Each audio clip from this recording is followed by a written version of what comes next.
All right, you are here for today's webinar, Email Marketing in a World of Privacy. If you are in the wrong room, I highly encourage you to find a Zoom ID that you need to get to go to your other meeting, but maybe it won't be as informative as this one, as Jennifer and I are ready to give you a lot of information around data privacy. My name is Hank Hoffmeyer. I am the digital marketing infotainer. I like to make marketing fun and successful. Hopefully you'll be the judge of that today. I'm also the senior manager of client solutions for J2 Martech, and I'm joined by Jennifer. Go ahead, Jennifer, let them know all about you. I'll just give you a little snippet. My name is Jennifer, you can call me Jen, and I'm the VP of Deliverability and Industry Relations at Kickbox. And I'm very excited to be here today to take you through privacy and then what you can do to manage all the big changes coming. Thank you. All right, guys, let's get started. How many of you remember the 1900s? Probably not that well, right? Well, in the 1900s is when the Model T Ford came out. It was the greatest thing since sliced bread, or maybe should I say the greatest thing since the horse? The Model T was a hit. It put the world on wheels. Henry Ford wanted the Model T to be affordable, simple to operate, and yet durable. It basically sold itself. Once it was announced, people had to have it. And it was a marketer's dream because it was a product that pretty much sold itself. Henry Ford had a strong belief that paid advertising was a waste of money, believe it or not. During the 19 years that the Ford Motor Company produced this highly successful Model T model, they routinely discounted national advertisements when the demand outpaced the production capacity. When they were selling well, they felt like they never really had to advertise. When it came to the dealers, he left it to them to do any type of advertising, and maybe you'd see something like this. So these are just two examples of what Ford has done, and you could probably tell there's a big difference between how we market automobiles back in the 1900s and now how we do it in the 2000s and 2021, 2022. Things change, right? They change all the time.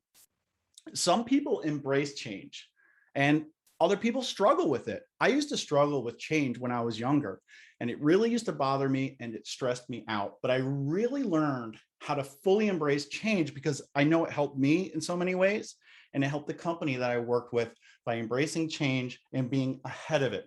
How about you? Do you embrace change or do you still struggle with that? Go ahead in the comments, let us know. Do you embrace change or do you still struggle with change? Go ahead and let us know in the comments. All right, things change rapidly. And just look how mobile devices changed the way the world works. Did we have cell phones in the 1900s? Think very, very deeply about that. Did we have cell phones in the 1900s? And you can put that in a chat if you want, because I don't know if you've ever seen these pictures before, but I think there's a conspiracy theory. I think that cell phones were around a lot earlier than we thought.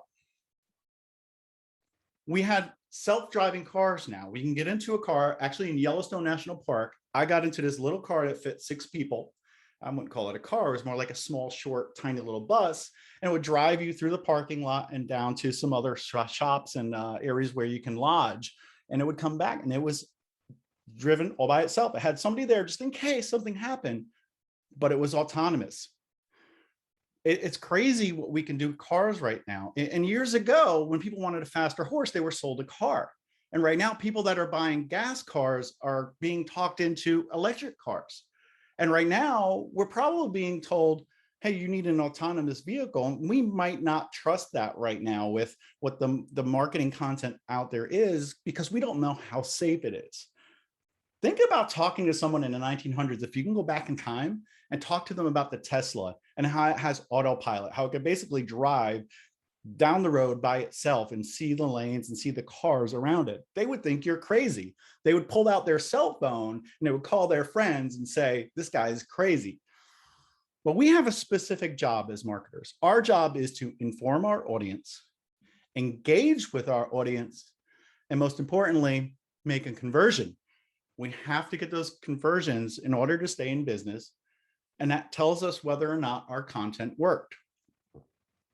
We went from no data circa 1900s, almost no data, to big data now. But where are we heading? I'm not going to tell you where we're heading because Jennifer is going to do that. Thanks, Hank. So we're heading somewhere, all right.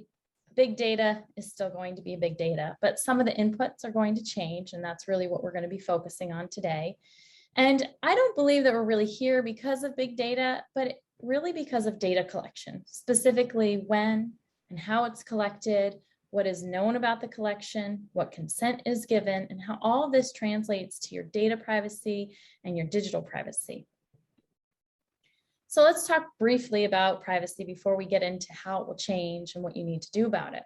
So privacy on its own, at least for me, I can say, and for a lot of close friends, it's often assumed. So especially when you're in your home or you're using your own devices, you don't really think that anyone's watching you.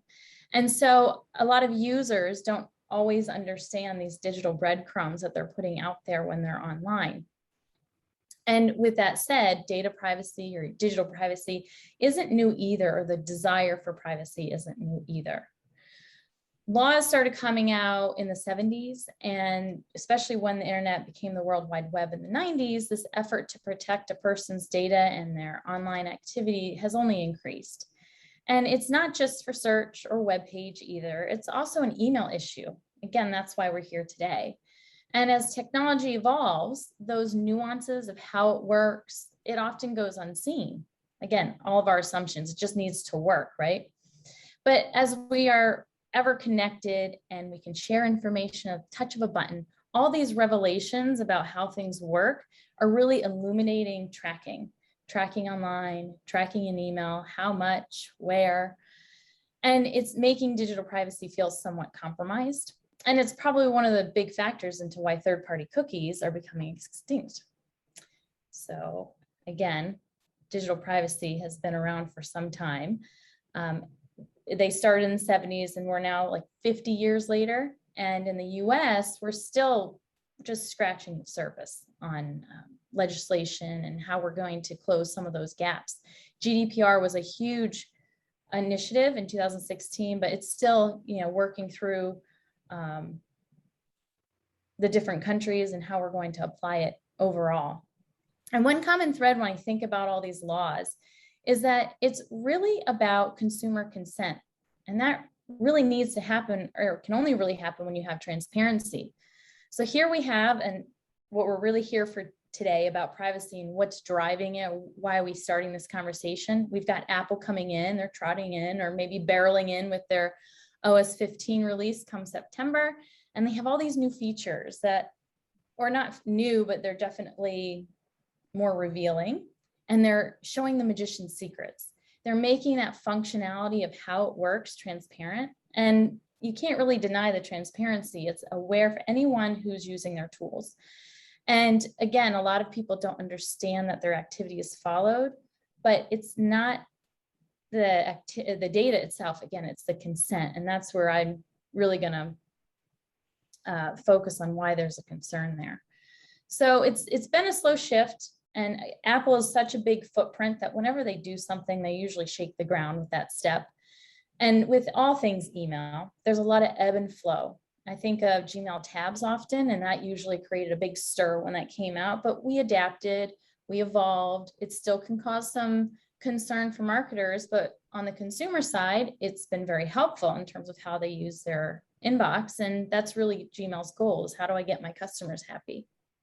And with Apple, this flow is even more pronounced because we have all these other influences coming in. Again, third-party cookies are going away. You've got fines getting levied for those not following initiatives. You've got other providers coming into the market talking about privacy and how they're going to help you. So now we have to think about, well, what is changing? So again, the most talked about change is about obscuring tracking to protect a user's privacy. And that's where Apple is sitting. That's where a good chunk of our conversation is about. But again, this isn't a new concept. There are services like Hey.com, which was supported by Basecamp, and that came out last year. And their intent was to strap the tracking pixels that they were aware of to help remove some of that tracking from email. Now you also have, in addition to Hey and Apple, DuckDuckGo. They're trying it. They're doing it a little differently. They're also stripping the pixels, but they're using forwarding as well. So there might be some flaws there, but they're in beta and that'll work out. But the intent there is also protect the privacy. In addition to these features on tracking, you also have other features like inbox forwarding, disposable addresses, and those have been around for at least a decade, but they're coming to light again. And disposables can be anywhere from aliases or just having a supplemental address, just another address that's other than maybe your primary. So the point here is, good or bad, change is coming. And we'll likely hear from our providers on their stance or how they might make a change, or you might see new people come into the fold with apps or other services that can help consumers protect their privacy. So we need to really ride the tide. We need to see what's happening and adjust with it, because the shoreline is going to change no matter what. So now we get into, well, what can we do? Well, you already have two major assets at your disposal. You've got your data and your content, and you have control over how you want to evolve them to adjust your strategy to move forward with this change. So we're going to start with data. And so when we think about data, especially in email, we think about what we're measuring. We have a lot of metrics, but a lot of times in email, we focus on the three big ones: opens, clicks, and conversions. So then how does privacy relate to these three major pillars in our metrics world? How are they going to be impacted? So I'm going to start with opens. And we'll focus first on Apple, because that's where, again, the major changes are. So you might hear it as mail privacy protection, or MPP. And the intent here, again, is to protect a person's mail activity, their personal information, by auto-downloading all images through a proxy. And this includes the OpenPixel. So I'm going to take one step back just in case. I want to make you aware in case you aren't already. And if you are, forgive me, offer me a few seconds to go through this. But the way we track is whenever you send out an email, especially one with, typically it's HTML, but I've seen it in rich text, but anything that has images, as soon as you see that image, you are downloading those images. And an OpenPixel is a transparent 1x1 image that is embedded somewhere in your email, at the top, at the bottom, wherever your service provider puts it. So as soon as you see those images, you know that your OpenPixel has been triggered. And what happens when that OpenPixel is triggered, it tells your service provider and the server what's happening with your user. So they can collect all this information. So when that image is downloaded, you get to see when, where, how many times, the device they're using, their IP, all this information. Now, what Apple is doing is that when you send an email to a user using their mail app, it automatically downloads all images and it caches them, and it does it through a proxy. So now the marketer will no longer be able to, accurately identify who opened, when, where, the device, the IP, all those metrics that we had before, but they're also going to see an inflation of activity because Apple is downloading it for everybody. And it's going through their proxies, so you might see a region, but you're not going to see the specific information about your user like you may have before. So this really changes the accuracy of that open rate. And that's one of the things we have to think about and what we need to change moving forward. So just a little bit of extra information. Apple didn't really stop there. There's a few other features with their iCloud Plus offering, including Hide My Email, which are disposables, App Privacy, who has access and what, and Private Relay, which is using the browser to surf the internet. So when we think about this and how does it impact us, these likely will have a big impact because according to Litmus and the graph you see here, more than 40% of consumers use Apple to read their mail. And Apple isn't just an iCloud domain. You can bring in all of your mail, Gmail, Yahoo, Microsoft, and so on. But I do want to call attention to the 40% because Litmus has stated that it might be inflated. So you have to kind of look at your own user base here because of how Apple reports the user agent, which tells us what device they're using, depending on the app using it. But regardless of that, there's still a big chunk of your audience that's going to be impacted. And I don't know yet how many others will take up this charge or if Apple's going to be alone, but I imagine others will start to offer other services, or you'll see other people come into the field again to talk about privacy and how they can help. I want to point out though that prefetching images, which is what Apple's doing to hide that activity, it's not new. It's been done for a while. Yahoo has been prefetching images. In some cases, they do it for a message that's most likely to be interacted with. If you're using their IMAP, it automatically prefetches there, and sometimes it's there to help load the email faster. But there is a proxy there as well. So again, it can hide some of that detail about your consumer. Gmail also has been using a proxy for a long time, and it helps obscure the user data. So this activity isn't new. Privacy isn't new. So the remaining two metrics that we have, clicks and conversions, right now, as far as we can tell, they won't be impacted. I can't say if they will in the future, if something else will happen, but as of this point, the biggest one is opens. So before we go any further, I just want to take a breath because it's a lot of information. It's a lot to take in that, wow, this metric I've been leaning on so much is changing dramatically. We shouldn't panic because there's still a lot that we can do.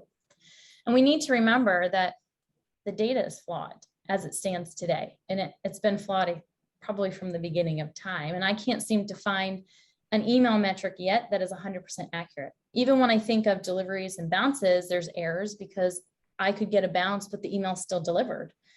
And then when we move into engagement metrics, we have prefetching images, which we talked about, preview panes, blocked images, bots, scanning appliances, and that right there can inflate or suppress some of your actual activity. Complaints, we don't always get all of them. Sometimes complaints are sent to providers in ways that aren't reported back to us. And not all providers and receivers have complaint feedback loops, which means that the complaint rate we see today is likely underreported. So all of our metrics have flaws to them. There's a lot of noise. So what we need to do is try to help dampen that noise and look for the trending. And as long as that noise level is going to be consistent, it can help you find the trends. Okay, so we talked about opens. It's heavily influencing our decisions. It's our North Star, so to speak. So what do we do next? And what do we think about opens? Well, opens right now a lot of times determine subject line effectiveness and all of our subsequent actions and campaigns, and we still make a lot of decisions on that. And I want to caveat this, that just because we may not be able to measure an open for everyone, it doesn't mean we can't still measure them for non-Apple users. So you can still use opens as a gauge. You just have to remove the noise. In other words, look at what your customers who aren't using your Apple devices are doing. Check what's happening with them. Use that data as a guide for performance, issue identification, and next steps. Use it as a guide to transition you as you try to find new correlations and connections between your new metrics. And even if our view of opens is obscured, remember that subject lines are still really important because the receiver uses that as a signal. So these are good signals still for your receivers. And driving all those interactions, what helps with deliverability is strong reputation. You need your brand recognition, you need relevant content and strong subject lines. So we've got our opens, we still want to value them. You have to change the context slightly, but use them as a guide. Opens should move from being that North Star to a cohesive collection of stars, your constellation, if you will. All of these stars or metrics, you're going to be able to use for a true picture of your program as a whole. You want to look holistically and not just at one point to help make your decisions moving forward. So remember, ride the tide. Don't focus on one, use many. And use this momentum, this initiative to help try to move your program in a different way that maybe you haven't been able to before. I'd say use this time right now to really focus on your program, identify what truly influences it. Is it an open that actually influences it, or is that actually influencing something else? And although we can't tell you every little thing that you can do, we're going to give you a few items that you can begin to consider. And the first one, clicks. As we said, they're not really going to be changed much, at least right now. and they're still heavily skewed, but it's still consistent. That noise level is still the same. So keep watch of it, watch the progression, have a baseline of what's going on before, watch it as things are rolling out in September, keep track of it over time. Look for your peaks, look for your valleys, look for anything unexpected. And Hank will discuss very soon the different ways to drive a click or a reply or some other engagement within your emails. Some other things to keep in mind, if you don't have it now, or you probably do have quite a bit, but start really looking at your first party data. It's a huge influencing factor in just looking at who to target for your customers and actually looking how your program is working or should be working. I would review conversions and purchases, look at them pre, post, and during send or post launch. Look at site data. That's very informative. What products are being looked at? How much time are they spending on that? Use surveys to learn more from your customers directly about your products and services and how they do or don't work for your customer. Preference pages, when you think about email, are very important because they can give your customer the control that they want and they need over the stream, their content, offers, cadence, everything. You can offer that up to them. Because one of the biggest list churn factors besides changing an email and complaints you might hear is fatigue. And that's usually because you're sending in a way that doesn't meet expectations. So find out what they are through your preference centers. And if you can't have a preference center, try using a two-step sign-up form where consented mail is still collected and you have an opportunity to ask for more, but if they don't, you still have their consent and their email. Then take all of that data and start benchmarking it. Get a feel for what happens beyond hitting send and that open rate. Bring the measurement to your ultimate goal. So what is your goal of this email? And then figure out what metrics truly influence that. Find that correlation then as well with your opens and all those metrics. So that way, if you know a purchase goes up with high open rates, then you can make that correlation. And then what other metrics does it correlate to? And how can you draw a picture? So, with Apple going away, and if opens were to go away entirely, what other things can you use to still measure that success? Does your list quality change? If opens are going away, how do you truly target opens and engagers? Are you going to end up suppressing? And then how does that affect your performance? And then after you look at all that data, now you can move into your content. Content is going to matter more than ever because it drives engagement, and more importantly, it drives conversions. It really does. And you need to focus on your content this year. People do not experience data, they experience content. We're marketers. We look at data. We try to provide good content, or maybe we do, but we really live in the data. What I want you to do is say this out loud with me. Let's read this quote. Ready? Let's go. People don't experience data, they experience content. Wait, I didn't hear you at all. But then again, I'm not in person. I'm not at a conference. I'm not at a workshop, and I can't hear you. But I trust each and every one of you said that, because I'm going to hold you to that.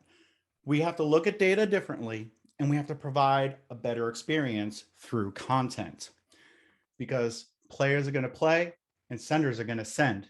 And what are we sending? If you had to grade yourself right now on a scale of 1 to 10, of 1 being the worst content that you've ever sent or any marketer's ever sent, and 10 being I'm the best, I'm the MVP when it comes to content, how do you rate yourself when it comes to sending content through email marketing? Go ahead, be honest in the chat, let us know where you rank. And maybe you need improvement, maybe you don't. Maybe you have a team of awesome folks and you need to pat them on the back and give them some gift cards. And that's okay, but maybe you need to do some work and really dig down and try to find that better content.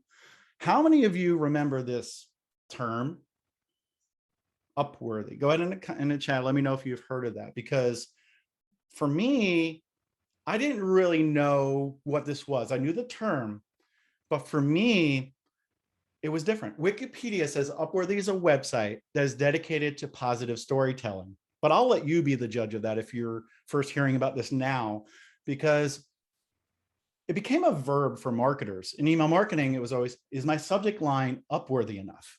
In other words, does it get the click? After reading a headline, do you get a click? Like this headline right here. I really want to click through and see what happened there, because look at that image and just look at that statement right there. It makes you click through.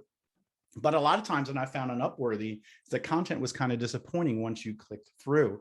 That, folks, is how you lose loyalty. You're going to lose your subscribers if you give them a great subject line and then your content is abysmal and they're not engaging with your content. Follow through with your promise. Whatever your subject line and your pre-header is talking about, go ahead and give them that valuable content on the other end. We dug this hole we're in.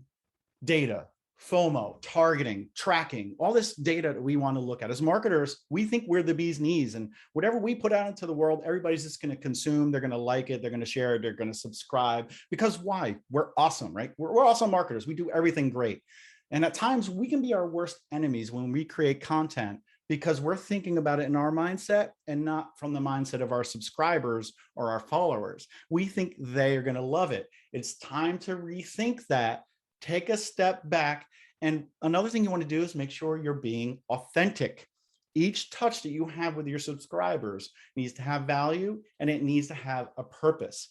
I wrote a blog article, or I was included in a Kickbox blog article recently about being authentic with your email marketing. Check it out when you get a chance. Just go to the Kickbox blog.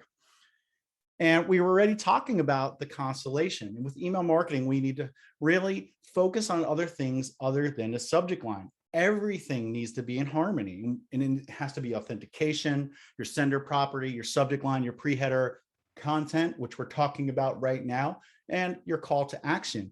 Everything needs to work in harmony and create this flow of where people like what you're putting out, consume it, click through, and then convert. Remember, shoot for the stars and find the Big Dipper.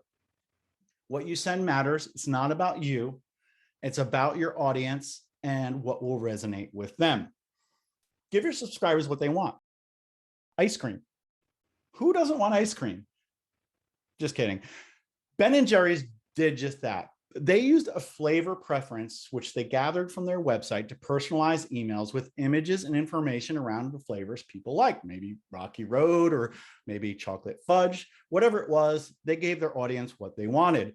They achieved a 50% growth in their delivery app download when it comes to personalizing their emails based on flavors. Talk about FOMO. Companies that extensively personalize their messaging report greater than 20 times ROI, according to Adobe. And personalization also improves customer loyalty, retention, and also your conversion rates. So give them ice cream, or at least give them what they want. You need to provide value to your audience. Again, it's not about what you want to send, talking about my products and services, how awesome they are, and you should just buy it without any type of testimonial, any kind of review, or any kind of technical aspects of knowing about a product. I like to talk about the bank analogy. Every time you send an email, you don't want to send right away. If you get a subscriber through, say, a sign-up form, or you're at a conference, are you just going to start selling to them right away? You shouldn't be doing that. What you need to do is start making deposits, sending valuable information, those testimonials, reviews, videos, information about the product and service that make people be inquisitive and want to learn more and consume more content. And after time, you're making these deposits, you can go ahead and take a withdrawal. You can ask for the sale. That's your promotional emails. State Farm does a great job of providing information of how to keep your home safe, how to keep your automobile in working condition. Then at some point, they might hit you up with another line of service if you only have auto insurance with them. That is the bank analogy. They make deposits and they make withdrawals, but make sure you're making more deposits than withdrawals, because you don't want to overdraft your bank account. If you have not read the book by Gary Vaynerchuk, Jab, Jab, Jab, Right Hook, I highly recommend it. Talks about just that. It's the bank analogy, jab, jab, jab, right hook, content, content, content, ask for the sale. Go ahead and pick up that book and read it. I've read it 3 times and it is just very informative each and every time I read it. Let's talk about content in general, like what types of content. Text, yeah, it's okay. Images, they're better, right? You should be using images in your emails because they allow people to consume more content in a quicker fashion. Humans are visual by nature. Just look at these two emails, one from Apple, and I think I wore a fitting shirt for today's topic, and they let the product sell itself. It's a picture of a laptop, and if you know what a MacBook is or a MacBook Pro is, and you're in the market for one, you don't need a lot of information on it in an email to click through. Hey, there's a new model out. They want me to learn more about it. I have the money. Shut up, Apple, take my money, I'm going to click through and I'm going to buy it. The images help sell the product. The images on the right for Story have a little more emotion in there, and they're using black and white to convey emotion as well. Those images are powerful. Use images, high quality images, in your emails. What is better than images? Video. Yes, you said it. I heard 3 of you at least. Video helps convey your campaign messages quickly, and it'll attract more attention and engagement. Again, more FOMO. Let's talk about video. Right now, 80% of marketing is video. Yes, 80% of marketing is video. Are you falling behind the times? Because if you're not, just know that video has a 95% retention rate versus 10% when you just use text only. People remember more when you get in front of a camera and you act silly like me. How many of you are doing video marketing? Go ahead and chat, let us know. Are you doing video marketing? Do you want to do more of it? We could talk, because I love to do video, even though I look silly, but I want to know if you're using video or not. So talk about evolving and changing, and how I used to be afraid of change, and now I love change. We need to embrace it. And with that theme of change, I'm going to hand it back over to Jennifer. Thank you. Sorry, I had to get myself off mute there. So change is going to happen. And one of the things you think about is what influences change. And I really like this quote, maybe not for the intent that the quote was for here, but for me, when I saw it, I really started to think about it. And, you know, whether or not Ford said this is up for debate, and you can read some interesting articles about it. But from my point of view, it's when you think about change, it's not always just one mentality that's a part of inventing or change or the initiatives that you're doing. And that goes with email. Email isn't just about marketers sending. There are consumers consuming. And so in this quote, if we would put marketers as the public, for example, we would be in a completely different area if Apple were to ask us what we wanted to get from it. And I know that can be said in the opposite way as well. So what I see coming from a lot of this, again, in September is when it goes out to the general public, we'll start to see some change, but I think things are going to continue to evolve. There'll be some, again, ebb and flow. There'll be some learnings about what works. There's going to be differences between a mail client and a mail provider and what they're going to do and how they're going to approach these things. So there's a lot that's still kind of TBD, and it will be really interesting. And I find it fascinating how quickly things move and how quickly issues that come out of it that maybe are unanticipated are addressed. So when we think about evolving, we need to think about it now, because as we mentioned, a lot of these already, we've got third-party cookies going away, our opens as a North Star, maybe going away, if not permanently. It'll be not as impactful as it once was. Again, your list composition will change with that. Are you taking away some unengaged with your targeting? Are you actually adding in more because you're expanding and using your opens still? What about your disposable emails? Will those begin to increase again as these offerings continue to get pushed out and people are more aware of them? Although with disposables, I bet you have a lot more in your database today than you really think that you do. So it's something that you shouldn't shy away from, but just be cognizant of. Clicks will be more informative, probably a bigger metric for you now than they were. And adapting to all of this is really crucial. So instead of trying to measure these factors individually and work around them, try to determine why they are the way they are and address that. So for example, when we think about disposables, if you have a lot, is there a trust issue there? Are customers signing up because they think that they're going to give you their email and you're just going to bombard them with marketing messages? Is there another reason why someone doesn't want to give you a primary email or one that they check more rapidly and can't be discarded quickly? And if there are, and if you can start to really discover that, especially if you start to talk with your customers, reset those expectations on sign up, and you have to honor it.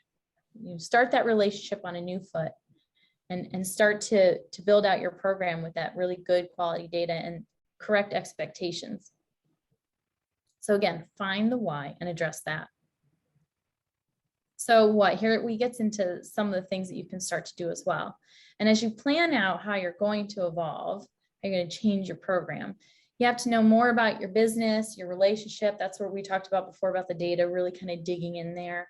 Find out what's working today, where you are going, and where email fits in that landscape. So what campaigns, for example, today rely on opens? What does open impact for you on today? Find out today after you leave this webinar. If you haven't started looking, I'd start looking today. Start there, analyze how this change may impact your business.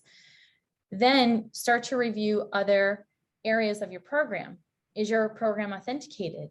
Is all of your infrastructure sound? Are your security checks in place? Remove any potential issues that could be caused by things you can control. Take that out of the picture. I know a number of your signals may change today. So again, still rely on the metrics that are working for you now, clicks, for example, especially focus on metrics that aren't necessarily tied to an Apple user. I know we mentioned it, but it can be used for A/B testing and performance and issue identification. It doesn't remove any concerns about campaigns that may be triggered on opens, but again, this is directional information. That's why we use that constellation. It's not just one metric, but all. And when you find what's working, if it's an offer that always performs well, a newsletter that performs well, your cadence, if you realize that when you send less, you actually get more overall, amplify that, work with that, identify it and use that. Start adding in other measurements. Again, how does traffic change post-launch? Were your impressions actually low, but you actually got a lot of benefit out of it? There was success on your website, even though maybe your clicks were low in your email. What other things are happening? How long does it take for revenue to be realized post-launch of an email? Or is there a time delay between launch and then the website and then a conversion or a purchase? Where is that flow? Where's that life cycle with your customer? What other aspects do you have that can identify the campaign with your purchase? For example, coupon codes, something that can be directly tied to a customer or a campaign. And then what other metrics do you have that are working now that you can expand on, that you use to cluster your audience to find patterns for better targeting or messaging and your cadence and so on. And then take all of this and create your baseline. So again, September is when it's supposed to roll to the public. If everyone rolls it out at once, I don't think everyone's just going to flip the switch, because you've got older devices that may not be able to handle the new OS, but we're going to start to see it in September, assuming there weren't any big issues with beta. So then another thing to keep in mind is, how is email utilized by your customer? Does it drive the same type of engagement as your social programs, as in-store and so on? Or do they use it differently? Is it a different notification, maybe instead of like an action-driven medium? And then how does that equate with your website and vice versa? Think about your end goal. What is your end goal? And then put all the factors in that help drive that performance. So is it site visits? Is it something else? Is it to call your customer service? Find out what that is, and then start to build your strategy around that. And it's important to understand all of these things, because even though email might work differently and it's used for different purposes, and we have different measurements for email, we still need your email campaigns to be effective and important to your customers, because you need your reputation to remain high if you're going to deliver to the inbox. So you also need to give your email purpose. Consistency, branding, and messaging are very, very important, especially across mediums. You want to have that same voice no matter what you're using. They all translate a little different for every customer, but you need to understand what's happening there and ensure that you're making the most of your email program. It's not, you don't just necessarily batch and blast. It doesn't always work as well for everyone. And Hank mentioned it with the Ben & Jerry's example, is one-to-one is really important. So have purpose there, make your customer feel like there's a reason why you're talking to one another. And that purpose is also really important for your mailbox providers, because the more engagement you get from them, taking Apple aside, it really helps drive that reputation again, because you want to get to the inbox. You need those signals for your providers to say, hey, this is a good sender. I'm going to put them in my inbox. And then if you port over, taking out some other filtering that could happen, you want to make sure you're in the inbox there too. So in addition to those strategies, there are some tools that you can use to help figure out where you are today and how to track it over time. So one of them I like to put out there is confirmed opt-in. And I know that this can be a deterrent for some, but deliverability starts with your data. You need quality data, you need quality leads, you need customers that want your message for more than just one touch. So confirmed opt-in is a good way to help kind of deter some of those people who are just signing up and creating noise in your database as well. You also have third-party tools for reputation. So for example, Google Postmaster, if you don't have one, it's free at this point. So you can create an account, you add your domain in, you can see its reputation, you can see what they're providing you from complaints and authentication. Gmail makes up the majority of a lot of senders lists, not for everybody, but a lot of senders, Gmail is a big chunk. And remember, Gmail also uses G Suite for B2B. So G Suite still factors into some of that reputation information that you can get from Google Postmaster. Microsoft has the site SNDS. This is for their free mail, not their Office 365 or business domains, but this will give you insight into trap hits and filtering. So again, more data points to look at your picture as a whole.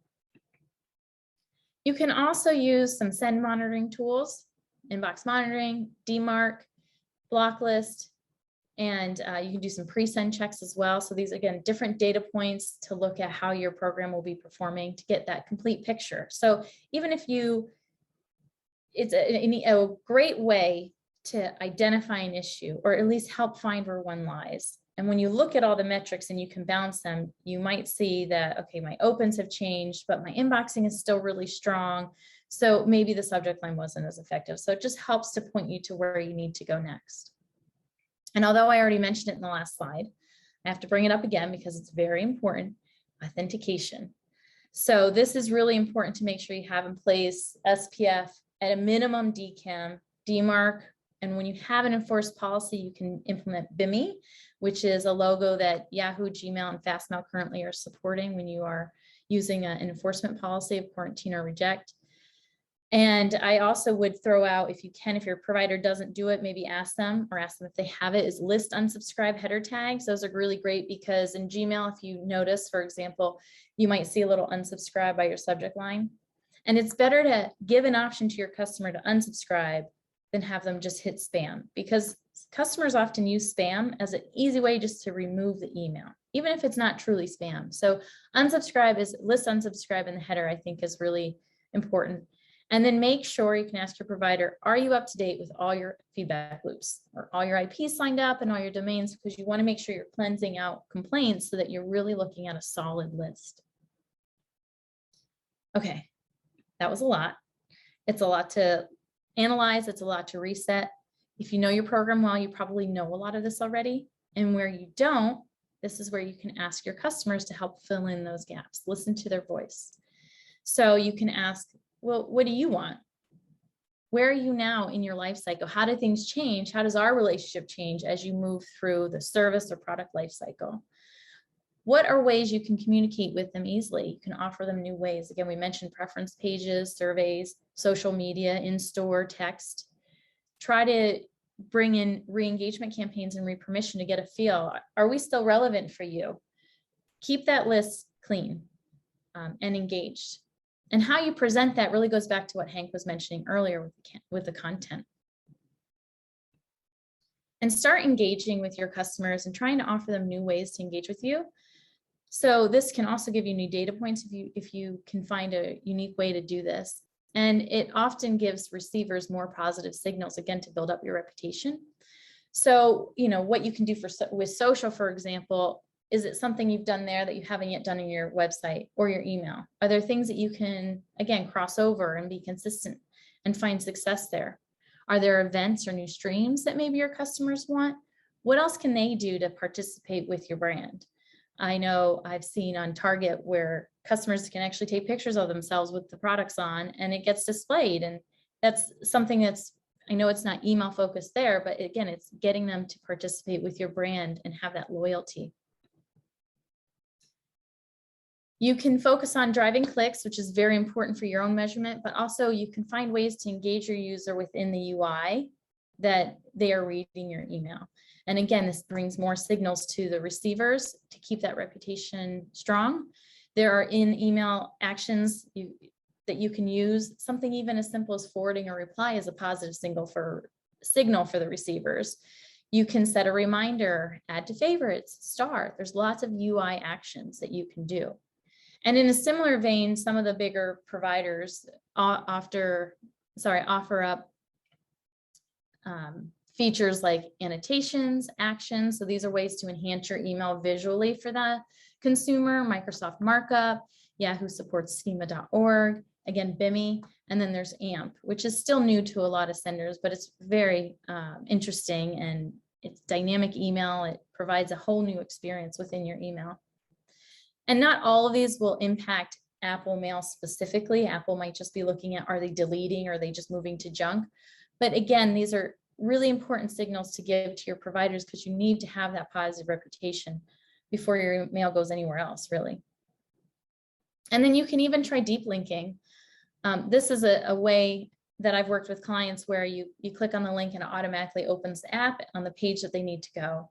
Again, it gives them another experience, even though it might be outside of email, but it gives them an experience to help keep you connected with their brand. And most importantly, just make everything natural so that the actions make sense. So what do you need to have in place in order to Y? Or if I sell X, what would I naturally do next? And finally, make sure, we mentioned it briefly, lean on your other channels, make it cohesive, make it a natural progression, and customize. So if you are going to use SMS, keep in mind that this is a different medium. Consent is a whole different ballgame there. And it's so personal for consumers. Their phone is like an arm to them. So SMS, you don't want to intrude on it too much. You need to set expectation, have the right cadence, transparency, consent there. But you can still use all these other mediums. And it's a great way to get your message in front of them, to get it read quickly, but it easily can be burned. So you have to make it count. Thank you, Jennifer. That was a lot of information. We're going to unpack a little bit of that in a couple more slides too, just to reinforce a lot of these messages. But really, you need to make it easy. Make it easy to send emails, make it easy for your subscriber to engage, as well as keep your email marketing the best performing channel there is, because it still is top dog, MVP, whatever you want to call it. It's the most affordable and a better performing channel out of all of those out there. So we need you to stay positive, y'all.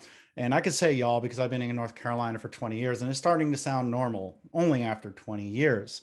But you want to have a positive reputation. Now, personally, maybe you have a great reputation and people like you. But we're talking about your email reputation. Make sure your subscribers trust you. If they trust you, they'll come back for more. They'll open more of your emails. They'll engage with you. They'll convert, and they'll also tell other people about you. And most importantly, have a positive purpose by creating valuable, engaging content that we discussed a short time ago. Remember, you need to be authentic. Talking about a reputation, your IP address, which is what you send from, and if you're using an email provider, it's the IP addresses they use. And then you have a domain reputation, which is your domain. There is a lot more weight on your domain and what you're doing with your emails that matters the most. And the reason why I say this is because the IP address and a domain together have what I call a credit score. Every time you send an email, there are good things happening and bad things happening that affect this credit score. What I want you to do really quickly, because I know we're running out of time, is tell me some positive things and negative things that happen to email. And a little bit of a cheat code here. Jennifer already mentioned some of them in a previous slide. We all know positives are opens, right? We know other things such as reply, forward, star, but the negative, what are the negatives? We know spam, unsubscribe, bounce rate. There's one that a lot of people fail to say, and I think I've only had 2 people ever say it in any webinar or conference I've had. Inaction is a negative consequence. By people not taking action, it is hurting your domain reputation. Let's say you have a low credit score. Let's just make up a number 60. We don't know what it is. Gmail might say, hey, you're sending all this garbage to us because nobody's opening it. They're ignoring your emails. It's bouncing. People aren't subscribing or marking as spam. We're going to put more of your emails to spam.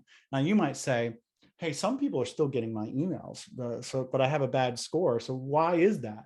Well, that's because the people that are engaged are still going to get it in the inbox. But new people that sign up probably won't. So you want to make sure you're providing good content, great subject lines, great content, keep that relationship going, and use all these tools we're talking about to make sure that your emails are getting delivered, they're getting engaged with, and you have that positive reputation overall. And we already mentioned authentication, like sender policy framework, domain keys, identified mail, and then the last one, domain-based message authentication, reporting, and conformance. That was a mouthful. But SPF basically says, hey, whoever you're sending from, whatever provider, has permission to send on your behalf. In other words, it's coming from this provider, but it's sent by this domain. Is there permission there, or is it spoofed? And then DKIM basically says nothing has changed while this email is in transit. It was not hijacked, altered, and injected with malicious code.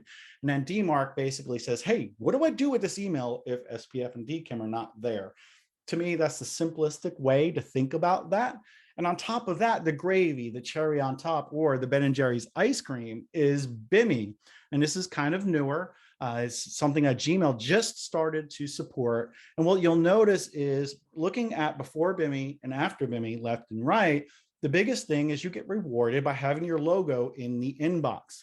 And the way to get this is you need to have SPF, DKIM, and DMARC set up, and also have another certificate available. And it just is another authentication process, but it's really for vanity to help build trust with your subscribers. If you have not looked into BIMI yet, maybe you should look into it.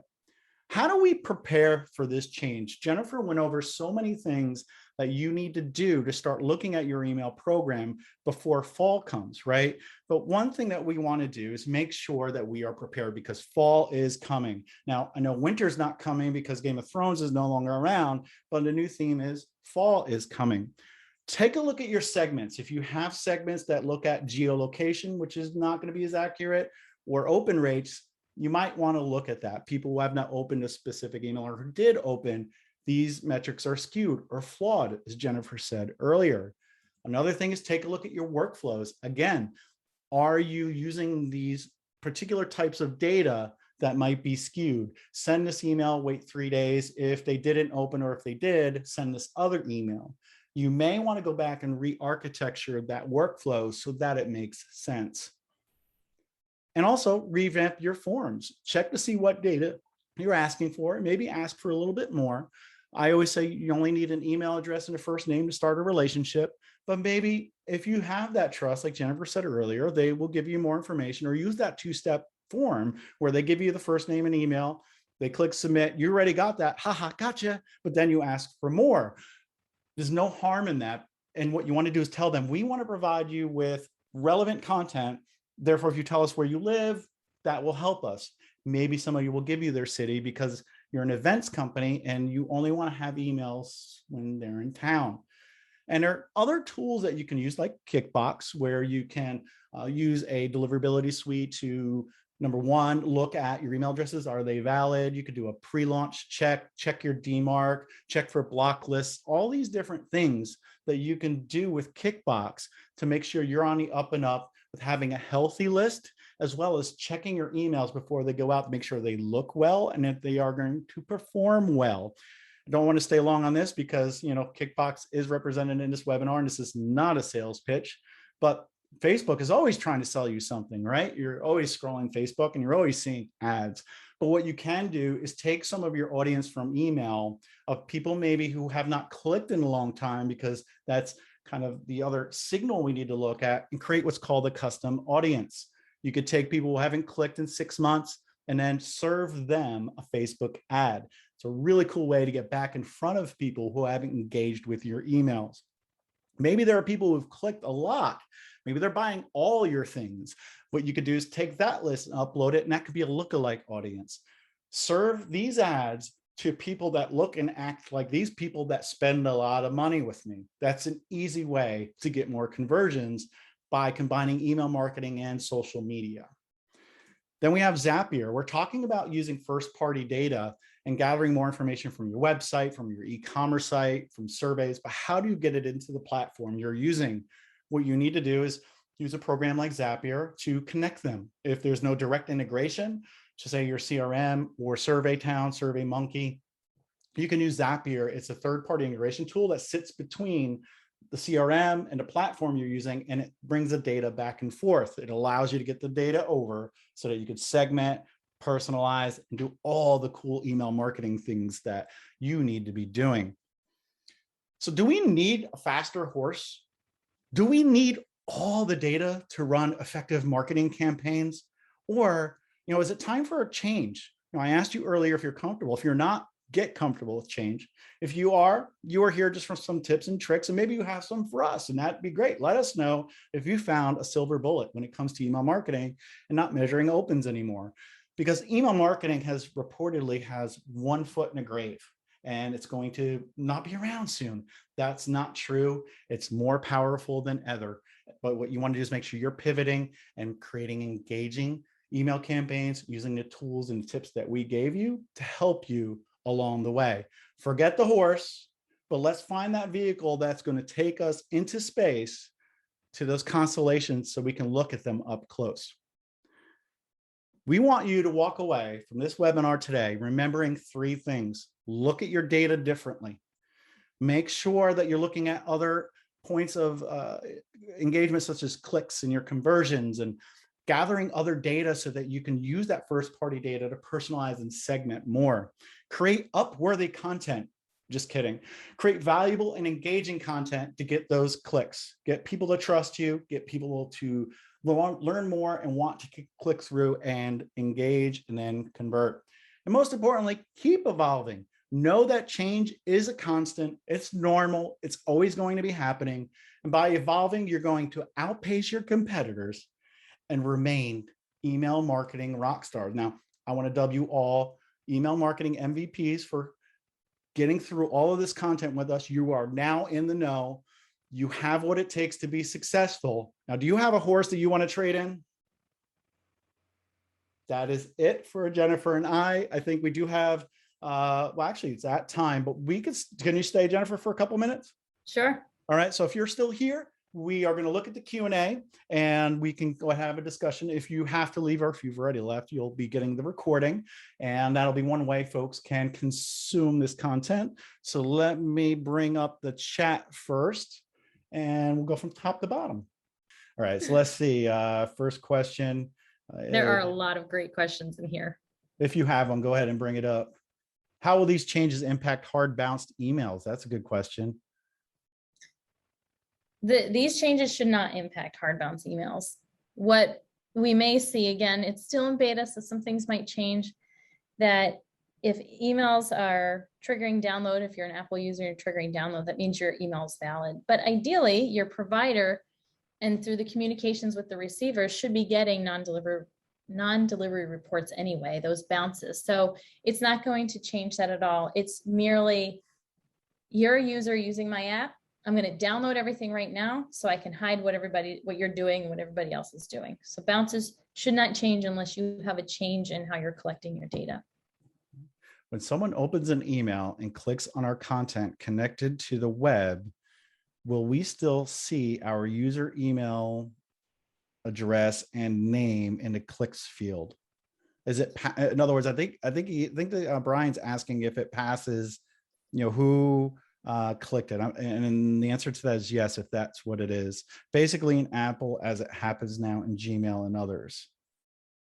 I'm trying to get some more clarity around this, reading it again. When someone opens an email and clicks on our content connected to the web, will we still see our user email address and name in the clicks field? Brian, if you're still with us, if you can clarify that, that would help. I understand we may not be able to track opens anymore. We'll still be able to accurately track whether an email is delivered. Yes, because we do get the feedback loop saying, yes, we received it, or the bounce code, soft or hard. What about clicks? Clicks, yes, they are flawed. Like we said, like sometimes there's over clicks, right? Because there's filters that do that and there's under clicks sometimes, but yes, it's going to be as accurate as it has ever been.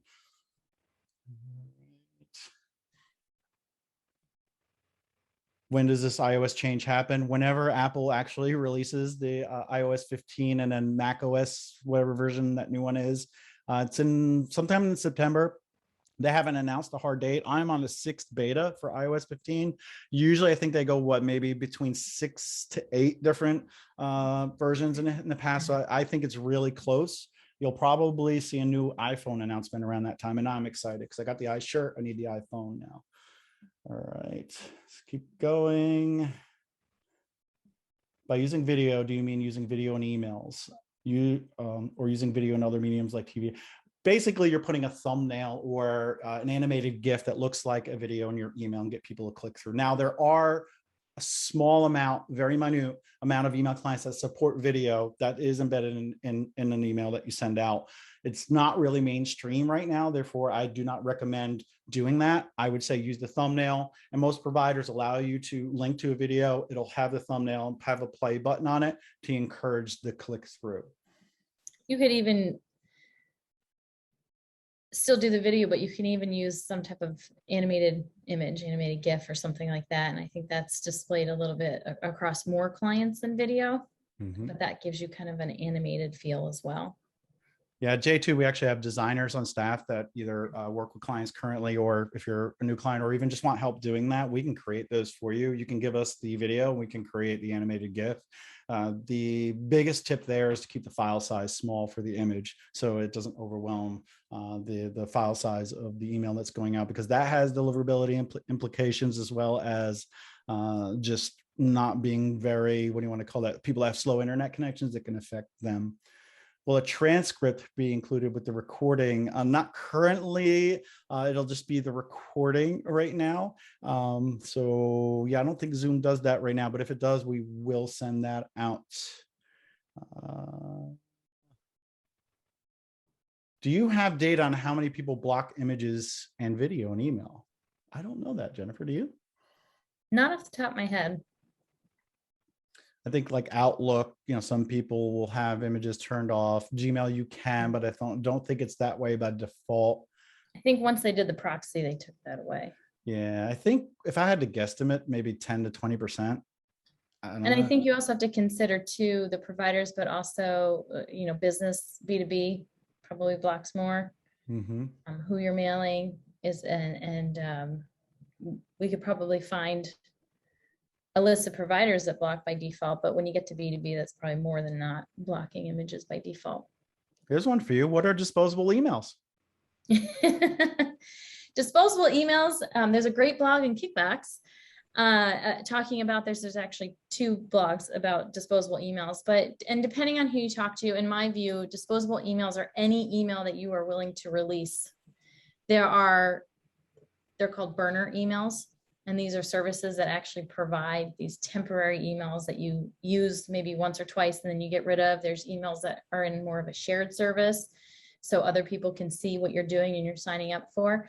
But a disposable could be an alias email through Gmail where you add the plus and then you add something at the end. Yahoo actually has disposable emails as well. So it's an easy way for you to close that channel if it's compromised, or if you just decide you don't want to use it anymore without touching your main email.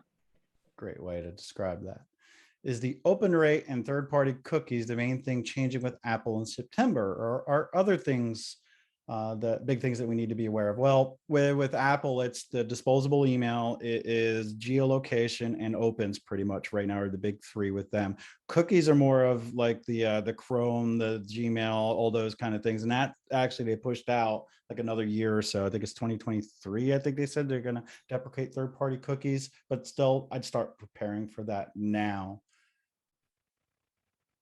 Okay, same question again. Disposable email, everybody, they asked that numerous times. Do the changes go into effect today? No, it's TBD sometime in September. We all know how Apple likes to hold the information close to the vest and release it when they want to, but it's definitely, I would say, early to mid-September, I think.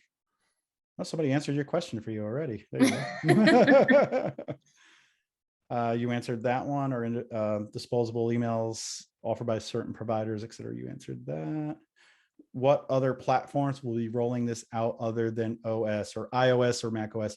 Well, we mentioned DuckDuckGo. They're kind of doing that now. And you have Apple. Those are the two big players, but you'll probably see more down the road looking at data privacy. We all wanted all the things for free. I'll give you data, you give me a coupon code. But now we're just saying, hey, now you have too much of my data. And I think we're swinging it back in the other direction where I don't want data, but I still want the free things. Right. So we're going to find out. I think people are going to be in shock when it comes to that. Yeah, and again, Gmail, Yahoo, and Microsoft all provide some level of disposable email creation. And there's probably even more beyond that. Right. And we're giving up personalization. In other words, I'd rather see emails for stuff I want to buy. I don't want to see ads for stuff I don't want to buy. I want to see ads for stuff I want to buy. What's going to happen with the cookie thing is you're probably going to see more ads for stuff you don't want to buy. One thing one of the comments that was in here about the private relay Apple address, those I know were originally used for when you don't want to reveal your address using an Apple app or an app that you downloaded through the Apple Store. It was a way to provide the developers an address, but it was obscured. So, and then in order to send to that address, you needed to have your domain added and whitelisted, I believe, to the platform. So the disposable that you might get through iCloud Plus might actually look different. It could just be an iCloud address. But I wanted to comment that because you might see private relay.apple.com in your database, and those typically are coming from the apps. All right. Can you share best practices around creating a preference page? Do you want to take that one? Well, there's lots of different things that you can do with a preference page. You want to make sure, I think at a minimum, you have generally, like, do you want to change your address? You want to put unsubscribe in there. You want to be able to say, here are all your streams. You can unsubscribe from all. I would definitely put that in there as well. And you can unsubscribe from individual. One thing I would not do, and I know some marketers do this, I don't recommend if you have 10 streams and someone signs up for one of them to automatically subscribe them to all. And that's where your preference page will be helpful. Give them control to say, yes, I want them, or no, I don't, because you will get negative input from those if you oversubscribe them. So again, including if you want on your preference page, you can add stuff like how many times a week? Do you want a summary email instead of a daily? You can add in seasonal stuff. Do you just want offers? Do you just want newsletters? So really, however you customize your program, offer that customization up for your customer as well. Here's a good one. Is there a way to see your email reputation? The answer is like yes, no, right? There's no overarching way to see what your reputation is unless you own your whole email marketing program. You have your own server, your own IPs, you're sending the emails from your domain. That's the easiest way to see all of it. But when you're using a third party, like an email marketing platform, you're using their IPs and you have your domain. I like to say, take a step back. And it's like with the credit score, you have a credit card. Are you paying your bill on time?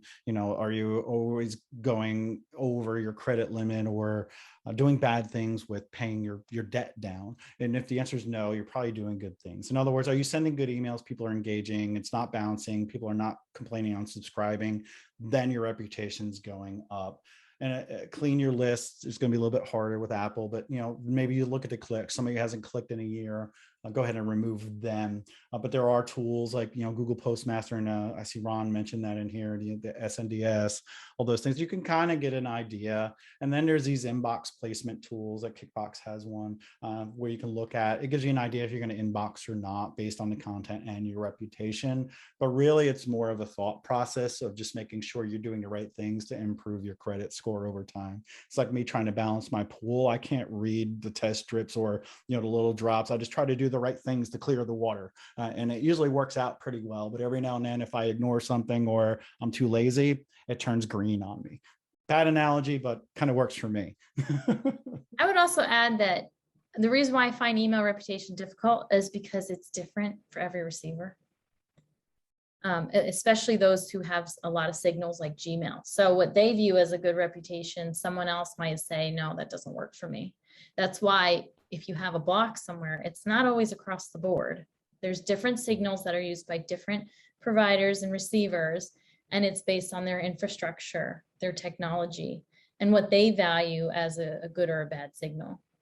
So I was just going to say, to your point, look at your performance. And if you start to see a degradation in any of the metrics, you likely have a reputation issue coming to the surface. Great follow-up. I like that. So Greg, if you're still here, thank you. Thank you. Great job. Best webinar I've attended in months. And it's probably all Jennifer. So thank you. How exactly will this disturb personalized email images? It does actually countdown timers, personalized images, geolocation. Like if you're here, here's your weather. All of that will be affected, and you need to plan for that. That probably could be a whole webinar on its own. All right. Looking for more. There was a question up there that I think we missed about, can you recover from bad reputation? Oh, yes. I saw that and I went by it by mistake. Yes, you can. It's not easy, and it's not an answer that I think we can easily give you in a 10-second blurb. But you look at where you are today, you have to look at your list, who you're targeting. Ideally, the best way to recover is really target your engaged users with the best content possible and take your time. And I had a great conversation with Ergo about how they corrected their reputation. There's a video on Kickbox. I know I'm throwing out there quite a bit at this point, but great. Ron Dorsey takes us through what he did to correct his reputation. So it is definitely possible, and you can definitely do it. Question is basically around the pixel. What's happening? Apple's going to strip the pixel out. They're going to receive the email. They're going to say, hey, there's tracking information in here. We want to take that out. And this is stuff that fires when an image loads. Now with the clicks, they from what I read and what I know both, they can't really change the link architecture because that link might not go to where it needs to go and the user experience would be degraded. But what they can do is remove that tracking pixel, then forward version of that email to the user. That's what's happening, is that tracking pixel, which has been used since the inception of email marketing tracking, is being removed by Apple. Hopefully I explained that, because you asked if you explained it well enough for your question. Hopefully I explained the answer enough for you. Well, Apple will actually download all of them. Yeah, so it does kind of, and Jennifer mentioned that. Yeah, so Apple, if everyone's if you give 10 emails and one person downloads all images, that one person opened. But what Apple's doing now is it says, oh, I got 10 emails, I'm opening them all. So the opens are there, and that's why it's inflating opens, because whether you open or not, Apple is opening for you essentially by just doing that simple step of downloading the image. And I use, since I'm in email marketing, I have all these email addresses, and they're not all disposable. Sometimes I wish they were, but there's one Gmail address that I open with Apple Mail and Gmail. So if I open it with Gmail, if I don't open it on, well, actually it counts as an open no matter what I do in my Gmail app. I realized that now that in my testing, because if you have automatic fetch turned on, say your iPad, it's automatic, Apple's going to automatically open that and send it to you. And then my other Gmail is going to look and act a little bit differently. So you have to keep in mind that people use different devices to do different things and different email clients for different stuff. Maybe not as crazy as me, but I use Edison, I use Apple Mail, Gmail, a whole bunch of other clients. What was the first item, again, you mentioned changing other than geolocations and opens? There was geolocation, opens. Oh, and the disposable emails. I think that's the third one. Disposable. I'm like, I don't remember which side. Yeah, we're getting close to, because these questions are from like 12/16, so that's very recent. And I was like, what were we talking about in the web? No, this is after. Okay. All right. Follow up with that. When you say image, what if the email doesn't have an image?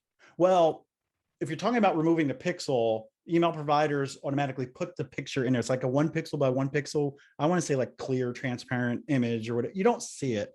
And the email client opens it if they have opening images enabled. In other words, if you're just doing an all text email, there still is that tracking pixel in there. Hopefully that helps there. The plain text emails don't have tracking. So if you ever send out a plain text email, and I know way back when the platform I was on would do multi-part So essentially they would send an HTML email and a plain text. And depending on your reader or the settings you had in your email client, it would display one or the other. So for those who only display plain text, we wouldn't see an open for them. We'd have to infer it if they clicked. But if you're just sending plain text, you won't track an open. If you are sending rich text or HTML, that pixel is there. So unless images are disabled, the image will download and we'll see an open. Correct. Glad you brought that up. I wonder if anybody still sends plain text emails, but if you do, it doesn't count as an open. All right, here's a good question. Does it help to have a dedicated IP address through the third-party email marketing platform to improve sender reputation? Why is this beneficial? The answer is possibly. First of all, you have to send a lot of emails to warrant needing a dedicated IP. You have to send, 100,000 emails a month at the least. I think somebody on this call at one of our brands here is probably going to call me out on that. But a lot of email in a given month, et cetera, so that you could build that reputation. In other words, they don't want to see you sending 5 emails a week. It just doesn't benefit that. But you own the reputation. In other words, if you have a shared IP, you're sharing it with other people. And iContact Campaign or SMTP, we curate ours and we make sure we only have good senders. Therefore, sometimes it's beneficial to have that shared IP system, but maybe there's some providers out there to just mingle everybody together and they don't care. That sometimes could harm you. And having your own IP address could be beneficial if you're a large sender. Anything to add to that? No, I think you really want to be careful whenever you change anything about your program. And when you're changing the setup, you need to figure out why you're doing it. So if you don't have good reputation and you think a dedicated IP is the reason, figure out why it's not working on your current setup. If it's because other senders are using it, that's one thing. But if it's something that you can control, when you move to a dedicated, it's going to move with you. So you have to find out why there's a reputation issue and address that first. All right, here, well, Jonathan linked one of your blog posts, and so now you're internet famous, and they're going to be reading your blog post. How do you set up SPF, DKIM, and DMARC? In other words, well, the setting up of it is very similar. It's how you set it up, like the particular text that you need to do it is the hardest part. But for the most part, you just need to have access to your host. If you're a small business owner and say you use GoDaddy and you have access to your host, you can go in and I'd be careful. You can go in and change these. They're called text records on your host. And you just give or provide, type in, paste the information that you get from your email service provider in there and just make sure the content is correct. And there are checkers out there that can check to make sure it's valid and that I always forget the word, like not authenticates it, but make sure the syntax is correct so that it works correctly. That's how you set all of those up. And then BIMI, very similar. You need to have a certificate on your website and a high-res logo that you upload, and it has to be verified. If you are an iContact Campaign or SMTP client, we can definitely help you with that. Contact us, contact our support team, will help you. Or if you want to buy Jennifer and I lunch, maybe we could try to figure it out on whatever provider you're on. Just kidding. If you want to hit us up on LinkedIn or something, or on on the socials, we'll try to help you out the best we can, but sometimes we may not based on the provider that you're working with.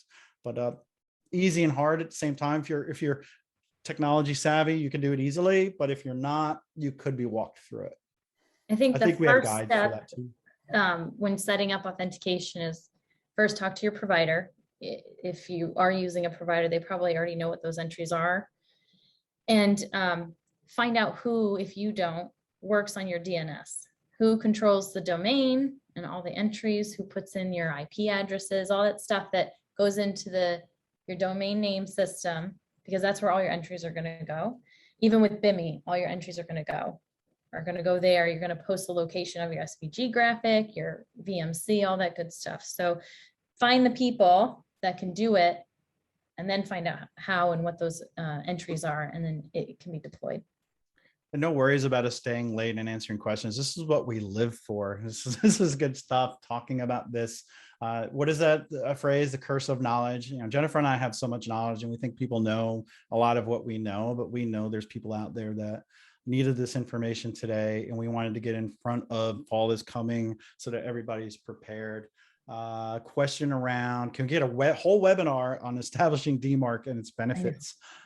See, that would be hard to do based on what we just said, but if you need help, Greg, if you're still here, or if you're listening in the recording, we'd be glad to try to help you out. Mhm. Can you share some tips to avoid your emails going to spam junk folder in terms of content, video, and images, subject, email, where you send it from? There are, if you look at iContact and Campaigner's YouTube channel, within the last few months, there has been at least 2 webinars, one from each brand, I think, on that particular topic that can help. I'll look at the Q&As, and Clara, if you're still here or again recording, I'll try to email those links to you so you have those. We already did one and you can learn from that and hear my voice again. Okay. I think another thing to keep in mind too, when you're thinking about the AI driven filters for getting into spam, sometimes it can be content driven, but a lot of times it's engagement and relevancy, just like what Hank was talking about earlier. Is if you make it relevant, if you make it timely, and you're giving the signals to the providers, it's going to keep you out of the spam box. All right. Is there a way to evaluate email lists for disposables? I don't think so currently. Maybe there will be a tool down the road, but I don't think there's an easy way. There are certain validation services that can pull out obvious disposable addresses, so burner addresses and the services that are there. But in terms of disposables like aliases, or I'm creating a secondary account at Yahoo, those you can't really identify. You can flag as an alias, you can do those things, but whether or not it's truly a disposable or just one that maybe you keep for marketing mail and it's not necessarily a bad address, those are harder to identify. Greg says, is this going to impact Google Analytics tracking for anyone using Apple Mail or iPhone email clients? No, because really what's happening is Google Analytics is firing, or actually you have code on your website, which is JavaScript, which gets fired. Now in 2023, will that be affected? I don't know, but the Apple changes are not going to affect whether or not your data is going to be different. You'll actually be able to know who's using Apple email or iPhone clients. But the thing is, you don't know who they are because you can't pass identifiable information. There are ways to do it, but Google will kick you off their platform if you do that. But I guess the main answer is it will not impact Google Analytics. Actually, probably become more useful for you to know how many people are using those clients and those and those, mobile or not too is helpful. All right, Mary, if you're still here, I don't know. If not, we could follow up. Since iContact is a sponsor of the webinar, do they have the capabilities mentioned? Depends on what you mean by capabilities. SPF, DKIM, DMARC, yes. Helping you segment, helping you personalize, yes. I like to think iContact's pretty good for almost anyone, but I could let the user be the judge of that. But if you have any specific questions, Mary, let us know.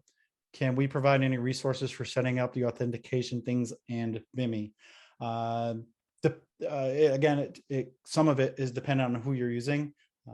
There's generalized information. Somebody actually put in KnowBe4, which is a good website, Greg. Thank you. It has great content for setting up SPF, DKIM, and DMARC. So maybe try there, Google it, contact Jennifer, myself, or anybody at J2. We'd be glad to point you in the right direction. What we need to know is, what platform are you using if you're not using any of our platforms? And if you are, we can get you specific information and assistance to getting those set up. There was also a question about from Alan. We send on behalf of large enterprises. Can we use their logo for Vimy? I think it depends on how you're sending and what you're signing with and what your sending domain is, because Vimy is based on the idea that who you're signing as, who's taking responsibility for your message, as Hank had said earlier. Are you allowed to send on behalf of this domain? And then DMARC says, is the domain my customer sees? So basically, if I walk up to someone's door and I say, hey, I'm Terry, and then I show them my license and it says Jen, that doesn't match. So that's where DMARC comes into play. It says these don't align, these don't match. So if you are sending on behalf of a shared domain, it's going to be much harder at this point to do Vimy for specific enterprises, because your domain is going to really have one logo. And I know in the future they're looking at adding in selectors so that you can customize this, but I don't think it's been implemented enough to really get there. So at this point, unless you're sending on the true domain and it's aligned and signed, that's how you can show Vimy But again, they're going to have to make all the DNS changes on their domain. We must be really engaging and practicing what we preach, because we still have a lot of people that are hanging with us right now. Question from Emmeline around Jab, Jab, Jab, Right Hook by Gary Vaynerchuk. I would say his other books are good. Any book by Seth Godin is going to be gold. And Jay Baer, B-A-E-R, has some great books. I know you're looking specifically for email marketing. I'm trying to think do you have any books, Jennifer, on email marketing that you would recommend? No, I have a lot of books on kids stuff. I love Jay Baer's. Was it Hug Your Haters? That's a good one for marketing in general. But yeah, any books by those authors are usually really good. Email Marketing by the Numbers is kind of old. It's actually the first book I read when I got into email marketing. Still kind of relevant because not a lot has changed, but a lot has changed. Kind of like 1900s and having a cell phone, right? I'd say Right. even beyond books. One thing I get a lot of great information or experience and insight is blogs, LinkedIn. Find those people that start to share some information about marketing or deliverability and start following them. Follow them on Twitter. You start to learn naturally that way as well. There's an email I subscribe to, and now it's everything. It's not just email, but it's just trickled in. It's called Stacked Marketer. I highly recommend it. It's a daily email. So you have to be a marketer and appreciate the information, but there's a lot of great stats information in that email. And if you follow me on social, especially LinkedIn, you'll see me repurpose a lot of that content because it is very powerful. So we're going to get ready to wrap this up. I'm going to look again just to make sure we see if there's a couple of questions, but remember, there will be a recording sent out. I'm glad we did this Q&A section because we don't have to really type up a lot of answers and send them out. There's been a couple more people that asked for the deliverability webinars, which I will just make sure I link in a follow-up for everybody and not just give preferential treatment. I was trying to personalize here, but I'm just going to make it more generic, which in a way is what we need to do with all of these changes, is kind of make a lot of our content still be for everybody, but still try to do some targeting and personalization based on the data that we have and that you're going to start collecting. I think there was one, I got to scroll, everybody's thanking us now, so I got to scroll back up. About filtering disposables. You can Google list of disposable domains, sure, but I'm not sure if you should using those as a hard filter. Just because someone wants their privacy secure behind a fake address, does this not mean they're not interested in your offers? Good stuff. I like that.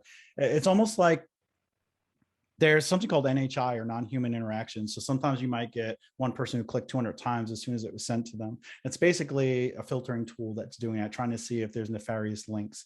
There's no real way to filter only those out, because if Jennifer received my email as soon as I sent it, because I'm just such a great marketer and she loves my stuff, and she was at her computer, if I used the tools to say, as soon as this email was sent and delivered, remove any clicks, I would be removing her as well. There's just a lot going on. There's a lot of, I call statistical noise. Jennifer already mentioned it. It's flawed data already. Let's just be great marketers and do great things. That's what it comes down to. And everybody here seems like they learned a lot from this. And there's somebody that says that, they know a lot about deliverability, but still learned. So we appreciate all the thank yous. And Greg, whatever I'm guessing you register with that Gmail address, so we'll probably just send it there. It's going to be sent out through Zoom. J2 has the best webinars. Hopefully I can quote that, Sasha. Very engaging. Already thinking about what you could take away. So that right there means the world to us. If you can have a takeaway, there's nothing worse than walking away from a webinar or me at a conference and walking out, somebody comes up, that was a great talk, I really loved it. What was so great about it? If they go, I know they're just placating me, but if they say, you told me to do this, this, and this, we know we did our job. And that's what Jennifer and I did, it sounds like. Hopefully that is true. And with that, we are going to sign off and do our day jobs, but we like doing this by night. And we appreciate everybody being here. Find us on social media, follow Campaigner, SMTP, Kickbox, all of us. And we appreciate you, and we'll see you in our next webinar. Thank you, everybody.